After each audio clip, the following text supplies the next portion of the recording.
రెస్టారెంట్లు తమ మెన్యూలో కొన్ని సీక్రెట్ ట్రిక్స్ ఉపయోగించి మీరు ఎక్కువ డబ్బు ఖర్చు చేయించుకుంటారు. రెస్టారెంట్లో అత్యంత ఖరీదైన అధిక లాభం వచ్చే ఫుడ్ ఐటమ్స్ దగ్గర చీఫ్ సిఫార్సు లేదా బెస్ట్ సెలర్ అని పెట్టిస్తారు. అలా మీరు ఎక్కువ ఆలోచించకుండా ఆ ఆర్డర్ చేయాలని. అలాగే కొన్ని ఐటమ్స్ బ్యాక్గ్రౌండ్ నార్మల్ ఐటమ్స్ కంటే వేరుగా ఉంటుంది. ఇంకా జనరల్ గా లీస్ట్ టాప్ రైట్ కార్నర్ లో మెన్షన్ చేస్తారు. తద్వారా మీ దృష్టి ముందుగా వాటిపైనే పడుతుంది. రెండవ లీగ్ లో న్యూస్ లో ధరతో పాటు రూపాయి సింబల్స్ ఉండవు. దాంతో కస్టమర్ ఆర్డర్ చేసే సమయంలో ధర పెద్దగా కనిపించదు.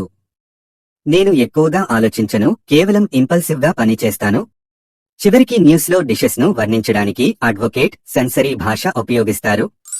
ఉదాహరణకి సింపుల్ పల్లక్ పనీర్ డిష్ కింద ఇలా ఉంటుంది: Indian cottage cheese cooked in creamy spinach sauce flavoured with garlic ginger in a blend of aromatic spices. ఇలాంటి భాష చదవటంతో కస్టమర్ ఆకలి పెరిగిపోతుంది, మరిన్ని ఆర్డర్లు చేస్తాడు.